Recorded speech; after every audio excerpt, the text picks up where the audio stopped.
A doctor promises young women thousands of dollars to take part in an experiment.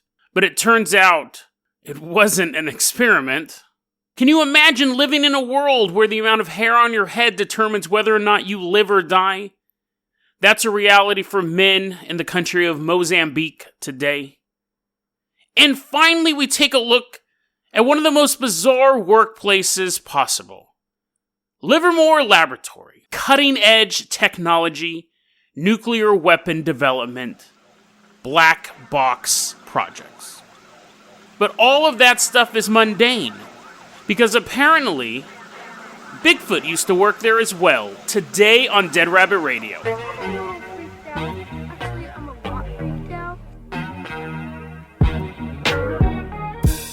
Hey everyone, welcome back to another episode of Dead Rabbit Radio. I'm your host, Jason Carpenter. I'm having a great day. I hope you guys are having a great day too. I got a couple little stories that I was like, let's get some of these little news guys going. So we're going to take a trip around the world. Let's take the Rabbit Rowboat. We're going to get them pecs working. Get them back muscles working. We're both taking an oar. We're leaving the west coast of the United States, the best coast of the United States, and we're rowing all the way to Germany. I know it's a long trip. It'll give us time to talk. And actually, since we have time to talk, over my break, I saw the movie 1917. You know what? I gotta say this. Short review. The movie's pretty basic. It's kind of has a plot. Get from point A to point B. It's a lot like Mad Max Fury Road, just less dirt. But watching the movie, it felt like watching a fantasy film. It's really good. It's really good. I don't know if I'd say you gotta see it in the theater, or you have to see it right away. But to me, it felt a lot like The Neverending Story or Lord of the Rings. It was more of that type of movie than a war movie. But yeah, check it out, 1917. Is it Best Picture material? I don't know. Is it better than The Joker? I don't know. But let's leave behind, so we're done rowing. You're like, oh good, I thought you were going to start talking about Little Women. I'm like, Little Women? That was the heartbreaking, fun-filled movie of the year. I know nothing about Little Women. I assume the movie ends with the father, I know a little bit about Little Women, okay? I have to at least admit that. Father's off at Civil War, doing the Civil War thing. I'm assuming he's fighting for the North, because I'm assuming the movie isn't him coming back all defeated, and he's like, I had the worst day. There's a bunch of free slaves running around in the background. The girls were like, what's going on? Did we win the war? He's like, no. This is not going to be a good time for us. There's going to be this huge thing called Reconstruction, But anyway, so I'm assuming he was fighting for the North. I don't know. But I do know it takes place. He comes from the Civil War. I imagine there's a part where he comes home and goes, because he leaves and they have to do all this work and stuff to survive and I don't know, assist the Underground Railroad or stop it, maybe? I don't know. They're sneaking up behind Harriet Tubman. It's a shared universe. Little Women and the Harriet Tubman movie are both they're building up to the shared universe, building up to the assassination of Lincoln. Anyways, I imagine he comes home and sees his young daughters, and he goes, when I left to go fight the war of northern aggression, you were but little girls, and now you are little women. And also we should move, because Ulysses S. Grant's troops start marching in. I'm assuming they're on the side of the North, but anyways, that's all for the movie review. You're like, Jason, that's not a movie review, you didn't even see the movie. 1917, watch it. Joker was pretty good. We've talked about that before. Let's get started with our first story. The boat docks in Germany. These first two are really, really pretty short. We're going specifically to Bavaria. That's like a part of Germany, right? A province? A state? Or a completely separate country? I don't know. We're in Würzburg, Bavaria nowadays. It's happening right now. So hurry up, get off the boat. The story's happening right now. There's a dude there named David G. David G., he's 30 years old. He's a doctor. And he's working on this experiment, and he needs test subjects. So he begins trolling the internet looking for young women, which is not something that you want your doctor to be doing. And you should be kind of suspicious of what type of experiment he's running. This guy, he goes, I'm a doctor. He's on Skype. He contacted these women via Skype. He's wearing his lab coat.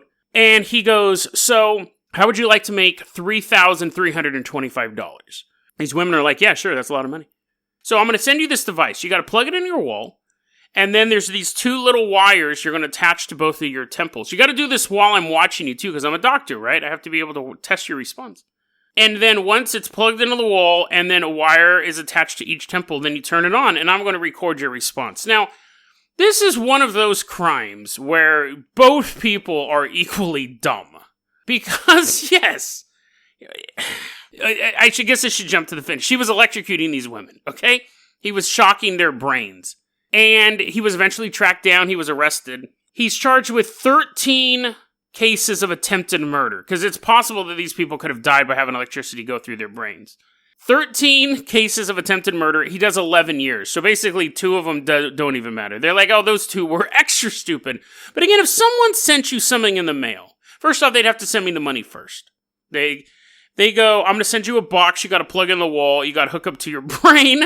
You turn it on, and then I'll send you $3,325. I would say you got to send me the money first, because there's no way I know if I'm going to survive this.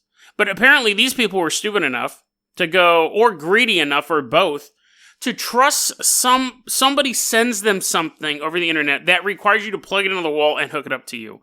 Okay, now, to be fair, I did famously tell that story on a past episode of Dead Rabbit Radio, where an anonymous company sent me a pill in the mail. Okay, so I guess I can't bash on these people too much. I don't remember what episode that was, but a company sent me a pill in the mail. It wasn't just me. They weren't targeting me. They sent them out to thousands of people. It was like, this pill was like male virility pill. You take this pill and you'll last all night long. And I was like, all night long? That's awesome. I'm not dating anyone right now. I'm just at home by myself, so I don't know what purpose it's going to serve, but gulp. And I took the pill. It's a true story. I took the pill as I was still reading the letter. And this took place shortly after 9/11, and afterwards I thought this would be Al-Qaeda's perfect plot. They just send pills out to all American men saying, you want to be able to satisfy your woman? And golly, of course I do. Who doesn't want to do that? Gulp, and then dying and everything like that. So, okay, maybe I can't be too hard on these women because I did swallow this pill. Now, this guy, the police believe he was doing it as a fetish, that he liked watching women get electrocuted. Which, to that, I would say, I guess he's never fessed up to that. That would be kind of embarrassing. He's like, no, I was really running a steady. Now humanity's doomed unless we know how much electrical volts a female brain can take. I think having a fetish would be kind of sucky anyways. Like, everyone has certain fetishes, like hair fetishes and stuff like that. But if your fetish is super specific and it's hard to get a hold of or hard to do, I feel bad for that. Like, what if your fetish is having sex on the moon? You're like, aw. You're constantly looking up at the moon. You're like, some days you're like studying advanced trigonometry. You're like, someday I'll be an astronaut. There was that big thing on the internet a while ago. This is probably like 10 years ago. There was a weirdo, a pervert on YouTube who had a fetish for poop, like falling into a toilet bowl. So I can guarantee you at least 2 or 3 of you guys know who I'm talking about because it was a big thing. This is it would have been back like in 2006, 2007. People were trolling this. He was blind. And he loved the sound of poop falling into the toilet bowl. That was his fetish. And what a horrible fetish to have. There's no qualifier to that. That's a horrible fetish to have. But then, to be blind and not being able to really enjoy it. And, I mean, I remember reading all the stuff they were trolling this guy. People were throwing fake stuff into a toilet bowl. These people were saying, oh yeah, dude, I'm totally into it too. Into a toilet bowl, right? And this blind guy, I should try to find the dude, but I'm not going to find him in real life, not going to store, but anyways, this guy, he would request that young men, college-age men, poop in a toilet and send him the audio of it. And these guys would be like, dude, let's totally like trick this guy. So they'd be like, oh, dude, I'm totally taking the biggest dump. And they'd be dropping stuff in the toilet. Not like Game Boys, but like stuff that would make a sound similar to poop hitting the toilet. Oh no, my Game Boy! And then I remember once the blind dude was like, I can totally tell you're not pooping. The splash was too big. You're not trolling me, are you? And they're like, no. And a bunch of people were trolling this guy. And I remember I was reading about this. And eventually someone said, really, guys, what's worse? The fact that this blind guy likes to hear college-age men poop in a toilet, or you for mocking him and for trolling this handicapped dude, this guy can't see, into believing that people are pooping in toilets when really you're just throwing like Play-Doh molded after poop into the toilet. the point of the story is that would be awful. I'll see if I can find the info about that guy. I'll throw it in the show notes if I do.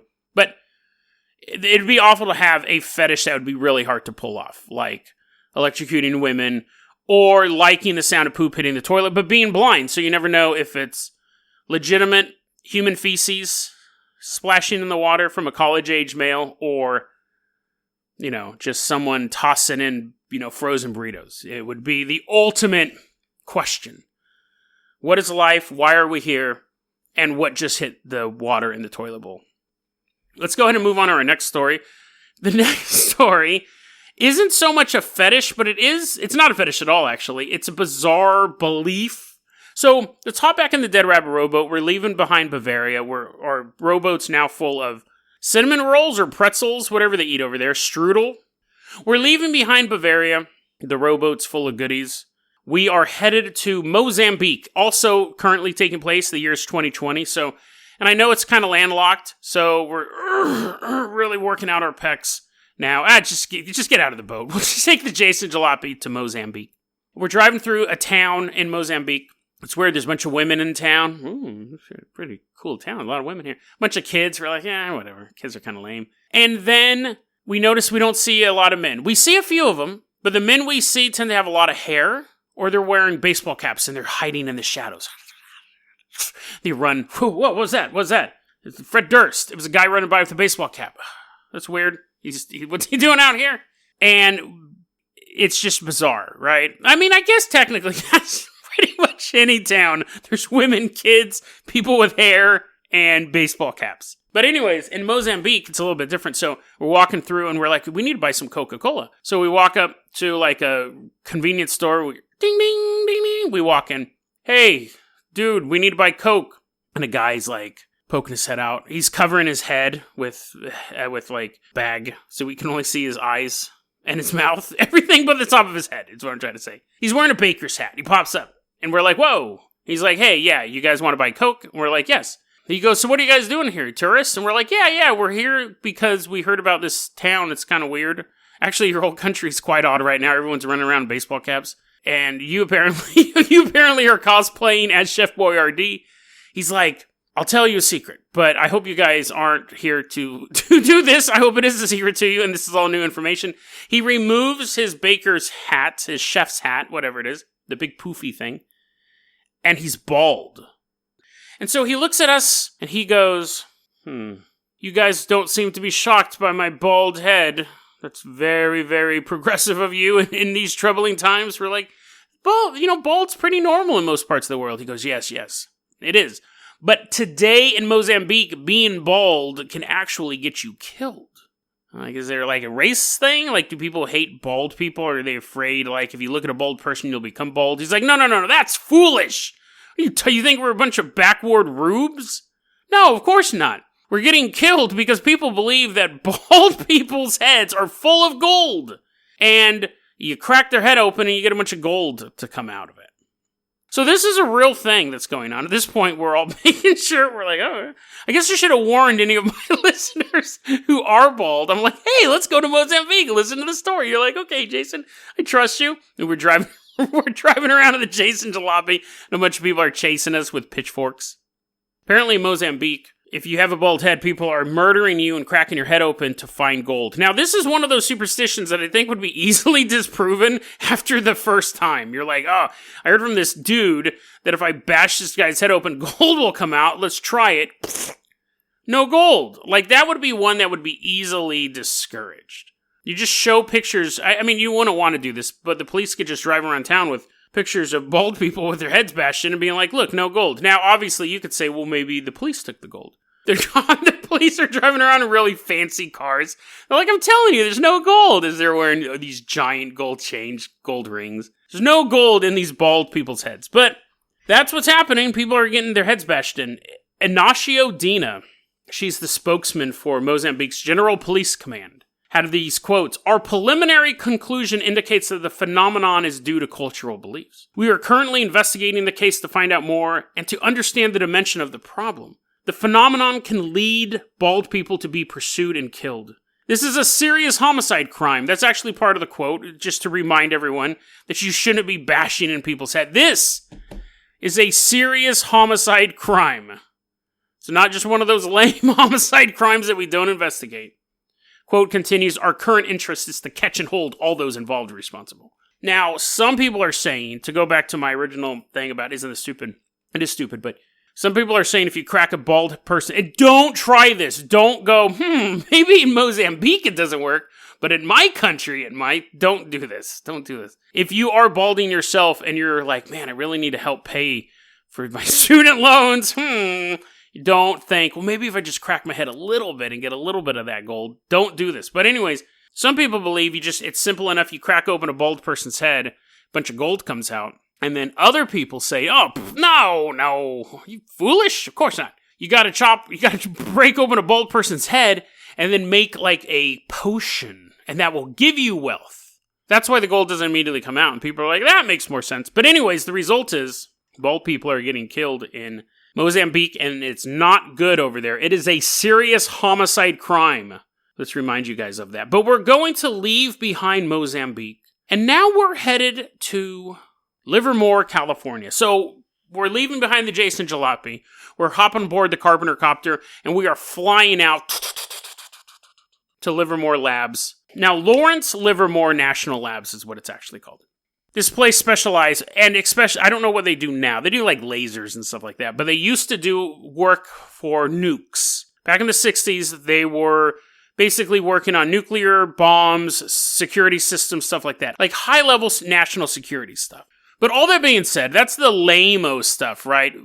Laser beams, and I mean, in a vacuum, do lasers work in a vacuum, actually, scientifically speaking? Don't they need? That's neither here nor there. The point is like, in a metaphorical vacuum, lasers and nuclear bombs and secret laboratory, well, it wasn't secret, it had an address, but what went on inside the building was secret. All this stuff is cool. But not for Dead Rabbit Radio, man.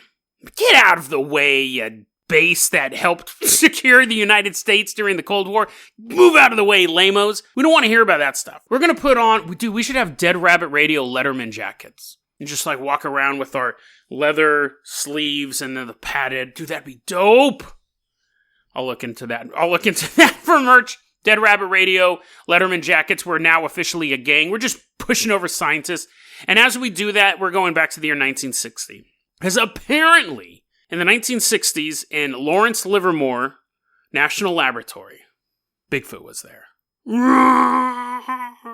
We're like, what? Where was that? We hear the familiar sound of Bigfoot, but we're used to hearing him in the woods, right? We did one episode where he was walking around a military base, so we're prepared for this. Here, give me that. Got a stun gun, cock it.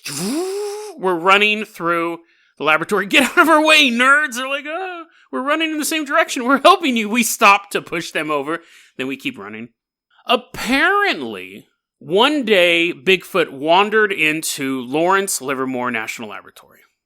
And because the building was so secure, he actually got locked into a cell down there. A little prison cell. Why a laboratory that works on nuclear testing has a jail in it? Save your questions for the end, gentlemen and ladies. Bigfoot is apparently trapped in this cell, and the janitor one day is walking through the laboratory, and he's like, oh, I forgot, I'm supposed to be cleaning every part of this laboratory, and I forgot to go clean that cell over there. So he looks in the cell, and there's nothing in there, it's completely empty. Door opens up, and Bigfoot, get out, bruh, knocks over the janitor, starts walking through the laboratory. Now, the janitor is obviously shocked. He looked in the cell. It doesn't matter that it was previously empty. The fact is, an 8-foot-tall mythical creature started walking around the laboratory. And he said, I looked in the cell and it was totally empty. So everyone's like now running through the facility. And Bigfoot's walking around. And they can't catch him. So now we're in a briefing. We're all got our feet up on the desks. We're sitting in the back. We're all the cool kids. And the main scientist is shaking his head at us. He's like, oh, who let those hooligans in? But he has to give the presentation anyways. They're throwing spitwads at him. We put a quantum tack on his chair. He's like, I'm being pierced in every reality. We're just a bunch of bullies. But he's like, okay, so here's what happens. Bigfoot, as some of you know, apparently he's Bernie Sanders. Bigfoot, as some of you know, is actually a fourth dimensional creature. Everyone's like, what? I didn't know that. He's like, yes, that's why people have a hard time finding Bigfoot. Because he can move between dimensions. Now, really, fourth dimension is just time. So we're all fourth dimensional creatures, but it doesn't matter. It doesn't matter. According to this story, according to this single source story, and I'll get to that in a second, Bigfoot is a fourth dimensional creature. He is able to phase in and out of reality. So what we believe happened was that Bigfoot phased into our facility, was walking around invisible to us, but then walked into one of our super secret secure jail cells that we built. And everyone's like, what? We have jail cells? What are the jail cells for? And the lead scientist is like, for the purge. But until the great scientist purge of 1968 happens, they're just sitting there. They're just ready to be used. Now, this invisible Bigfoot walked into a cell, and the cell is built to prevent fourth dimensional travel for whatever reason. And the Bigfoot got locked in there. He turned invisible. The janitor opened up the door to clean it, and Bigfoot reappeared and came out of it. And everyone goes, well, that's horrifying, but it's over now, right? Bigfoot walked out of the cell, and the lead scientist goes, no, he's still here. He's still in the Lawrence Livermore National Laboratory. And he's just gonna, chill here for a while, right? Here's a quote regarding this whole thing. There was some panic, just some, right? Just some panic that a fourth dimensional, 8-foot-tall monkey man is walking around your workplace. There was some panic, but I believe that only a few people stayed at home, since it was technically fourth dimensional, unquote. So, honestly, if I went to work tomorrow, and Bigfoot was there, I would do anything but stay home. I'd be signing up for overtime. I'm like, Bigfoot, what's up? Me no workplace policies here. It's like, oh no, dude, it's totally awesome. Don't quit. You just sit back, dude. I'll do your job. Human resources is not fair. Should be Bigfoot's resources. I'm like, come on, man. No, it's totally. I would not stay at home if Bigfoot was at my job. Ever. And so people go, you know what, if Bigfoot is here, let's study it, right? What a amazing opportunity. So this is how they study Bigfoot, again, according to the single source story. They would stand in front of it, and Bigfoot would walk through them, because he's phasing through them. And they'd be like, whoa! It's kind of dumb. They didn't really study it, they just let him walk around for a while. Stephen Hawking, famous man, scientist dude, he got involved in it. He actually went to Lawrence Livermore Laboratories. This was before he was a cyborg, and he's walking around. He might have been a cyborg by now, so maybe he was just kind of in the wheelchair, but not completely fused metal and man as one. And he goes, yeah, this is Bigfoot. Okay, let's take a break. Let's take a break here for a second. I keep saying this is a single source story. This is a story from a commenter named Silver Eagle on a website called Cryptomundo. And you're like, Jason, seriously, this is your main story for the episode?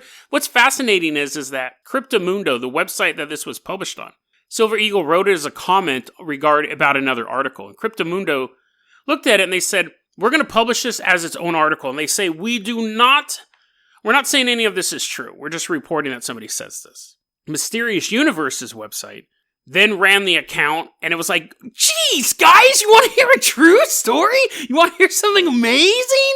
Listen to this. And it's funny because I obviously think that there's a lot of faults in this story, but it's funny because you have two major paranormal websites. The one that it was originally published on being take it with a grain of salt. And then the other one that's actually a bigger paranormal website, which I think almost just and I go to mysteriousuniverse.com all the time. As a whole, I'm not bashing the site. But their tone for this article seemed to be very this probably happened, guys. So the fact that Silver Eagle was the one who wrote the comment says, oh yeah, Stephen Hawking showed up. And then what? What did he do? Why are you introducing these big characters into your narrative and giving them nothing to do? If I'm making this event up, and maybe this story is true, because if I was making, it's not, but if I was making the event up, I would have the scientists do more than just stand there as Bigfoot walked through them to study it. That just doesn't make any sense. I think the story's made up. So I guess I'm criticizing Silver Eagle for not having more of an imagination. And then Stephen Hawking showed up, and then what did he do? Bigfoot puts him in the chair. That was all a cover story. Bigfoot's like, stay away, Hawking. Stephen Hawking's like, no, I will run towards you with my powerful legs and I will kick you. And Bigfoot grabs him and folds him up and then punches him in the throat. And he's like, oh no, robot voice now. He puts him in the wheelchair. Bigfoot's like, ha ha ha. That would be my version. I'd make that up. But this guy just has Stephen Hawking involved somehow. But eventually Bigfoot leaves the workplace. And the laboratory's like, oh, we really miss that giant creature. But what are the chances of us ever finding another one again? People spend 80, 90 years. Look, oh wait, here comes another one. And so another Bigfoot comes into the facility somehow. And at this point, they decide, let's not just have it walk through us. That was kind of a lame experiment. At this time, I don't know why they didn't do this the first time. This time, it is placed under 24-hour surveillance. There is not a time where they are not keeping eyes on this Bigfoot. However, he does often turn invisible and shifts dimensions. So technically, I don't think you can call that 24-hour surveillance. But he keeps fading out and then back into the lab. Fading out, back in the lab. They're like, great, this isn't really going to work, but at least we're making an effort. At least we're not just standing in a hallway. This Bigfoot decided, this different one apparently, had braided hair. They could tell it apart maybe. This one decides to interact more with the laboratory. The original one walking through the hallways. This one hangs out in the break room.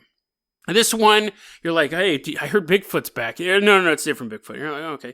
It's horrible about what happened to poor Steven. Yeah, oh, yeah, dude, he really worked a number on that dude, broke his back and everything. Pouring coffee in the break room. Turn around, giant Bigfoot behind you. Ah! Bigfoot would hang out in the break room.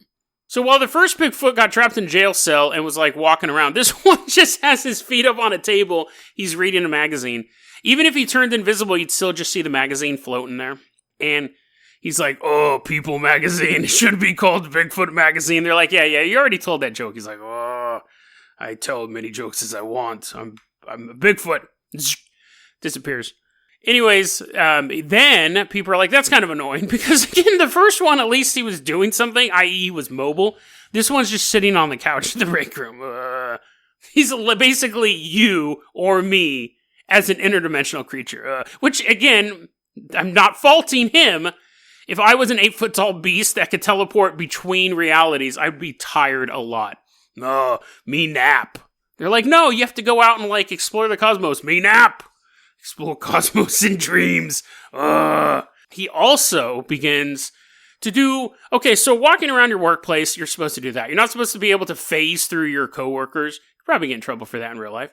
Hanging out in the break room all day long, that's every worker's dream. But again, that's kind of annoying because you go to sit on the... you see an empty couch and you sit down and you sit on top of a giant invisible hairy man. You're like, You want to be... people are like, come on, man, we want to use a break room. We got this giant monster in here. Can't we do something about it? Can we call up Stephen Hawking? They're like, dude, he's still in intensive care. And what's he supposed to do anyways? What was he supposed to do the first time? I don't know. I figured maybe he used his big brain to do something. Then things get even worse because women work there. Now, that's not the bad thing. I'm like, what? Oh, then things get worse. Not only is there a Bigfoot, there's women there. Can you believe that? Well, deadrabbitradio@gmail.com. That's not the end of it. It's not worse because women start working there. It's worse because women are working there and Bigfoot begins to sexually harass them. Oh, hubba, hubba. Me see beautiful human woman walking towards him. Now, apparently, Bigfoot would walk up behind women and, I don't know if he'd actually goose them. With an actual goose, it's all wonk wonk. He teleports out and comes back with the goose. I don't know if he was actually grabbing them, but what he would do is he would be invisible. He'd walk up right behind them and then appear. And they'd flip out, drop coffee everywhere. A common occurrence, according to Silver Eagle. He always waited until they were getting coffee and then he would appear right behind them. So, anyways, the coffee bill was going really high. They were wasting a bunch of it. More importantly, women were getting sexually harassed or assaulted by Bigfoot, or both. I mean, he could have been just catcalling them, or Bigfoot calling them, or he might have actually been, like, grabbing them. Whatever he was doing, I don't know if it's a crime, and I don't want to test this, but I don't know if it's a crime to just simply appear behind a woman. Like, I mean, I guess the police would be more baffled. They're like, sir, that was really rude, but first off, we want to know how you shifted dimensions. Like, I don't think it's a crime to simply walk up behind a woman and get super close. I think you have to actually touch people for it to be assault. But anyways, I'm sure I can console my interdimensional legal team. Can I shift realities behind a woman? Would I be prosecuted for that? They're like, probably not, but don't. Don't do that. Anyways, this was the last straw. He was appearing behind women. He was taking up all their couches in the break room. He was making them watch some stupid lame show like Rawhide. He's like, should be Bigfoot hide. And they're like, that doesn't even make sense.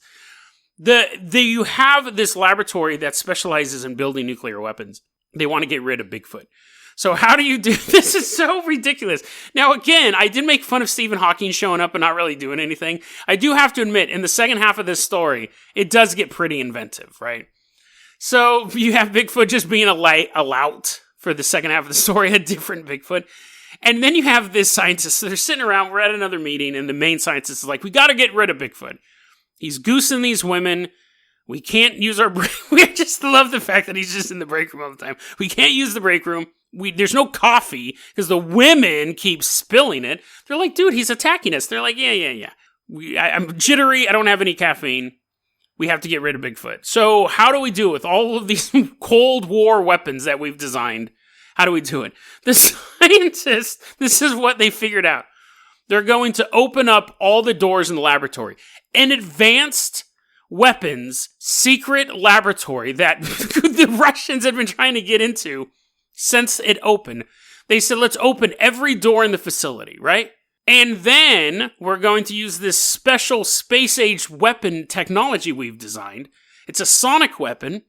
It's banging pots and pans as we walk through the facility. So apparently, after all the doors have been opened and spy versus spy are trying to sneak in, you have scientists, people with PhDs in astrophysics and nuclear physics and all this stuff, walking through empty hallways going, burn, burn, burn, burn, just banging pots and pans. And they do that in all directions, and apparently, Bigfoot disappears. He has not come back since. Here's some quotes to let us know what happened in the aftermath of this. Quote, apparently one scientist was retired early because it was believed that the Bigfoot hypnotized him to go insane. He apparently did not respect the Bigfoot for being people and firmly thought it to be an animal. That was the only injury that I can recall. Bigfoot, I love this. So let's say this sentence is true. You have this laboratory, right, that deals with these high-level weapons. And this scientist comes in, he goes, I don't know what's going on. And they're like, what's up, Murray? He's like, I think I'm insane. I think I'm going insane. They're like, what? Yeah, I didn't think that Bigfoot was a person and that he was just a big dumb animal. And now I'm not a psychiatrist, but I can only diagnose myself with being insane. I have a bad case of insanity. And the government goes, well, just retire. Yes. You know all sorts of weapon secrets. You know all sorts of secrets that the government doesn't want anyone to know. And a Bigfoot got into your brain and drove you insane. But why don't you just take the day off? Why don't you just go home and we'll just start sending you retirement checks? The insanity thing, I'm sure it'll wear off. Fourth dimensional caused madness, it's nothing. Silver Eagle does let us know that all of this government Bigfoot stuff goes on far beyond the intrusion of Livermore laboratories. Apparently, the government goes into the woods and steals Bigfoot bodies. That's why we can't find any proof. The government covers it up. Now, they're doing a pretty crummy job because every so often there's a giant footprint found. But all the big stuff, Bigfoot bodies, why can't you find those? Government takes them. He states that there is more money spent by the government to cover up or threaten Bigfoot researchers than is ever spent actually hunting Bigfoot. Huge conspiracy. He also states that most Bigfoots are actually invisible, like the ones that we experienced at this laboratory. And they're everywhere. They're actually, you could be standing right next to a Bigfoot right now. And in fact, there are Bigfoot that live within the Portland city limits. These aren't a rural creature. It's not just a creature who lives in the woods. They're everywhere. Now, obviously, this is the rantings of a madman. He also said he took a photo of 2 gnomes, but they were invisible. But let's go back to Lawrence Livermore National Laboratory. Still in operation today. They currently have a laser system that, honestly, the technology is way too advanced for me to even comprehend, let alone describe to you. But this laser system they built that they're currently using is named Bigfoot. Now, could just be a clever name they came up with. Could be an acronym, or it could be an inside joke. It could, and this is true, they actually do have a laser system called Bigfoot at Lawrence Livermore National Laboratories. It could be a callback to a rumor that some of the older scientists would talk about often. Because why else would you call a laser system Bigfoot? It could be a funny, gentle reminder of those old days when Bigfoot hung out at Lawrence Livermore National Laboratory. DeadRabbitRadio@gmail.com is going to be our email address. You can also hit us up at Facebook.com/DeadRabbitRadio. Twitter is @DeadRabbitRadio. Dead Rabbit Radio is the daily paranormal, conspiracy, and true crime podcast. You don't have to listen to it every day, but I'm glad you listened to it today. Have a great one, guys.